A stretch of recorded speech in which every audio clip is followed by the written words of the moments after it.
Pessoal, hoje nós vamos falar um pouquinho sobre fisiologia vegetal. Então, não vou entrar em muito detalhe, mas a nutrição das plantas.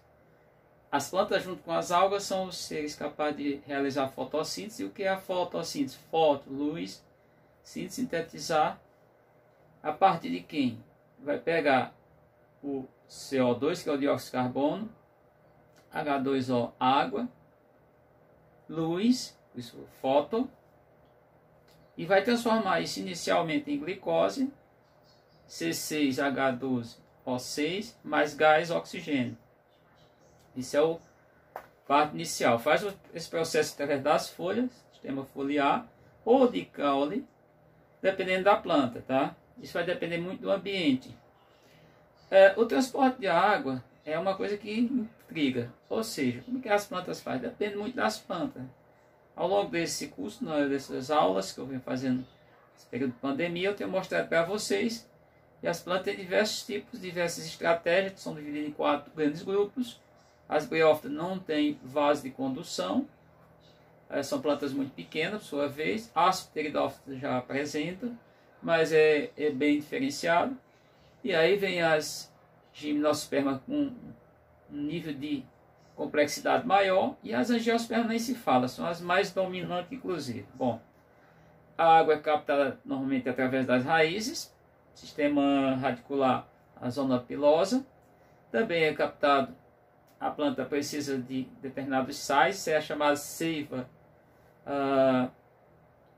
inorgânica. Isso é transportado, dependendo da planta, pela parte de vaso chamado vaso de xilema ou vasos lenhosos.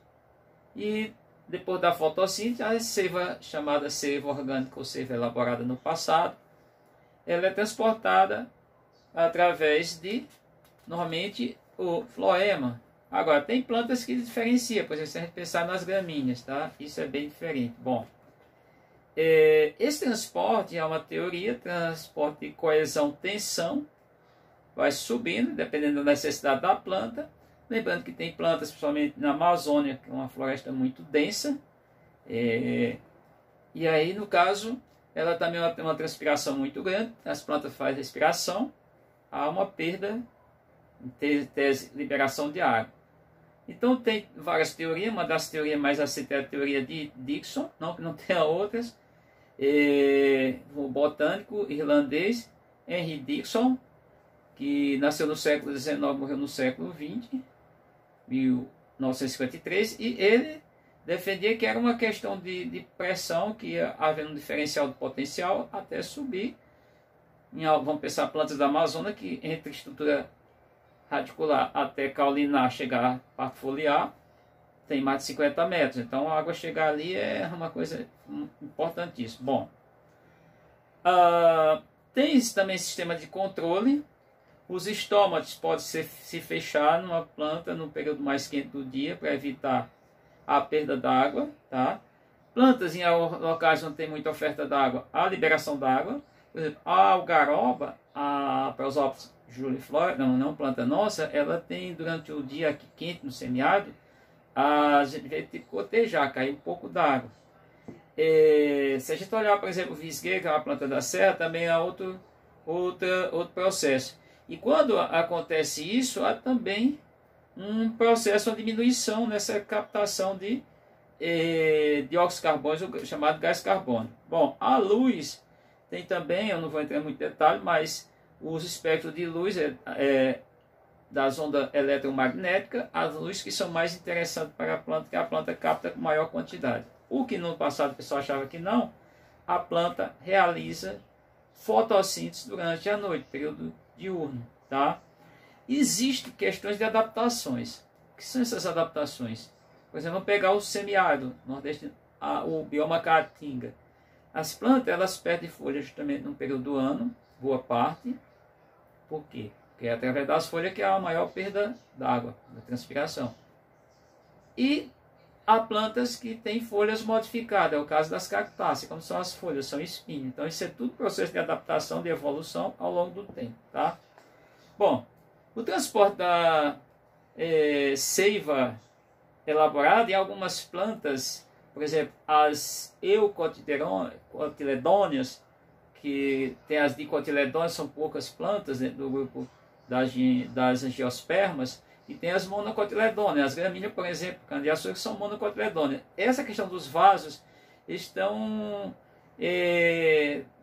distribuídos não de maneira tão regular. Vamos pensar misturados. Lenho com xilema, quer dizer, que é a parte xilema com o floema. Diferentemente das plantas das eucotiledôneas. O que vai acontecer com as eucotiledôneas? É na epiderme, na casca, que vai ser transportado a seiva orgânica, seiva elaborada. Tanto que tem uma técnica chamada anel de Malping. Se quer matar uma planta, vamos pegar um cajueiro, uma mangueira, uma acácia, sei lá, uma timbaúba, um jatobá, um ipê. Você basta fazer o anel, que é circundar no tronco da planta a casca, tirar ali uma certa quantidade, pode medir ali, por exemplo, uns 20 centímetros. Tem plantas que até conseguem se regenerar e esse tecido epidérmico consegue encontrar a parte inferior, fazendo esse anel. Mas a maioria não, você mata a planta. Então esse é o anel de Malping, que mostra esse mecanismo de transporte. Ou seja, que a planta produz tudo nas suas folhas, vamos pensar assim nesse caso, matéria orgânica, e precisa mandar isso para todas as suas estruturas vegetais. Tá? Bom,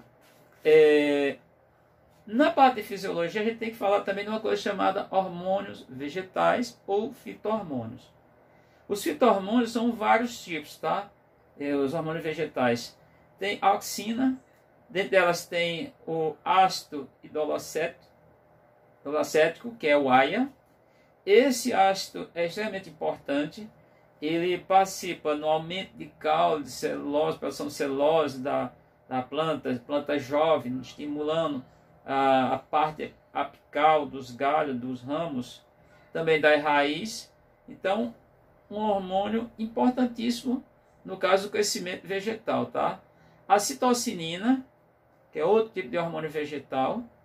Esse hormônio vegetal, ele aumenta a produção de tecidos vegetais. Vamos pensar os meristema, ativa, a parte de gêmula, a parte de gemulação. Vamos pensar a planta, quando eu mostrei até nos vídeos no outro canal no Apelos de Bioma Caatinga, o caso do embuzeiro, que ele chega no período da primavera. Nós não temos estações definidas aqui no semiárido, mas nós estamos na primavera, gostando ou não, nós estamos na primavera. E aí o que faz nesse caso a citocina? Ela aumenta a parte de emulação, vai estimular. E aí nesse caso é para a produção, para haver o aparecimento de botões florais. O caso do embuzeiro que eu citei, que é as espôndias tuberosas, mas nesse caso ela tem uma reserva natural que ela mantém, tá, no tronco. Outro hormônio muito, inclusive trabalhado muito, a gente está na petrolina, cultura irrigada, é a giberelina. A giberelina é outro hormônio importante. Vai intensificar a rapidez de crescimento da planta, tá?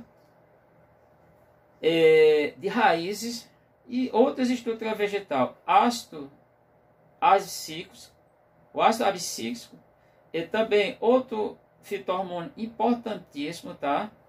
Na questão de folha, parte foliar das plantas. Imaginar uma outra cultura que cria animais, precisa ter uma quantidade de forragem, de capim. Então, pode aplicar o ácido abscísico. Por quê? Porque ele vai aumentar a produção. Tem outro tipo de fito-hormônio, que é o etileno. Ele é um gás, um fito-hormônio. Ele já é diferente, ele está na maturação. Ele é responsável pela queda, abscisão, ou seja, ruptura, queda de folhas, tá? Vamos pensar o envelhecimento das folhas, o amadurecimento também de frutos, tá? Bom, outra parte importante que a gente tem que citar, tanto que gás etileno, por exemplo, o etileno é comum em frutos maduros. Bom, o que pode ser feito? Por exemplo, é comum o pessoal pega a casca de alguns frutos para fazer a maturação de demais frutos. Por exemplo, pegar uma casca de uma banana madura ou de outros e colocar dentro de bananas que não estão maduras. Banana, o pessoal popularmente chama banana frutos de vez. Bom, movimentos vegetais. As plantas têm movimento. Um deles é o nastismo, ou nastisismos. E esse movimento é muito comum em algumas mimosas. Tem uma mimosa chamada malícia, agora não lembro o nome científico, que ela faz esse movimento. Se tocar as folhas, elas fazem isso. Tem uma planta também que faz mais ou menos, esse pessoal chama planta carnívora. Pode até entender, como carnívoro não é bem carnívora. Em tese, ela faz o quê? Ela vive em solos pobres em sais minerais e ela produz uma secreta nas folhas, uma substância, vamos pensar, açucarada, como fosse um néctar, e nesse caso atrai insetos, e os insetos chegando ali, ela se fecha as folhas, fechou, o inseto morre. Depois, em decomposição, ela utiliza os sais que estavam no corpo daquele animal. Outra questão importante é o fototropismo. Esse fototropismo, a gente pode chamar de fototropismo positivo, entre aspas, mas eu prefiro só fototropismo. É o movimento das plantas. Se você quer uma experiência fácil, que a gente faz muito com aluno, é bem interessante, mandar eles plantar milho, ou uma cultura que vai rápido, que se desenvolve muito rápido, e colocar numa janela, mas colocar só uma fresta. O que vai acontecer? A planta vai inclinar, ela vai tentar sair pela janela, vai ficar numa diagonal. A planta, ela vai, por que ela faz isso? Porque ela precisa de luz, ela vai em busca da luz. Claro que se isso num ambiente escuro, tá? Para ela poder buscar essa luz que vem pela janela, tá? Esse é o fototropismo. O outro é o gravitropismo, né? Ou geotropismo. As plantas raízes tendem a se aprofundar, tá?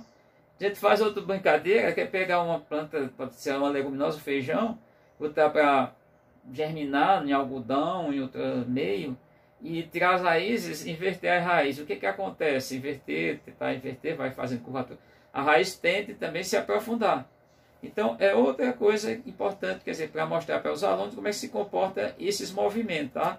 Das plantas, tá? Então, são coisas bem interessantes. E para a gente fechar, o fotoperiodismo. O que é fotoperiodismo? Diz respeito a tempo de luz que uma planta vive. Inclusive, pode ser na germinação, pode ser na produção. É importante acompanhar, por exemplo, a algaroba, em determinados locais aqui do semiárido, ela produz poucas vagens. Por quê? Porque ela tem um fotoperiodismo mais elevado. Nos locais onde a quantidade de luz é menor, ela produz menos. Tá? Dentro do Brasil, fora do seu local de ocorrência.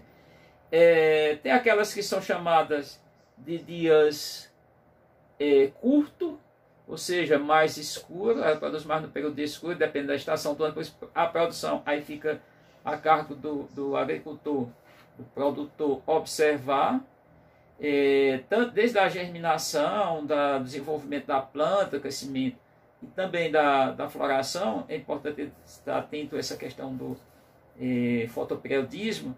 Tem plantas chamadas de dia curto e de dias longos, e plantas neutras, que não tem essa influência, tá? Se eu não me engano, a cebola, que é muito cultivada aqui no Vale do São Francisco, ela é neutro. Por exemplo, vamos pensar, o dia tem 24 horas, 12 horas de escuro, 12 horas de claro, é ótimo para esta planta, produção. Se você estiver num local do planeta que isso venha a mudar, você já tem que cultivar para ter produção no período que se encaixe esse, vamos pensar, esse processo chamado neutro, essa condição. Já tem plantas que o tempo é maior, ela tem tempo de claro, ela exige mais tempo de claro para poder produzir. Ou de escuro. Tem plantas que dependem mais, inclusive tem plantas aqui mesmo no semiárido, que a floração dela, apesar dela florar, mas ela flora por período. Flora em plena seca. Por exemplo, agora nesse período de seca, tem o exemplo do que eu acabei de falar, os isífos juazeiro, o que ele faz isso, ele perde a folha, troca a folha. E aí é uma questão interessante. Chegou esse período de estiagem mais intensa, ele vai perder totalmente a folha e vai, em seguida, emitir botões florais e vai ter uma produção. O embuzeiro é outro exemplo. A caraibeira ou caraibeira também nesse período.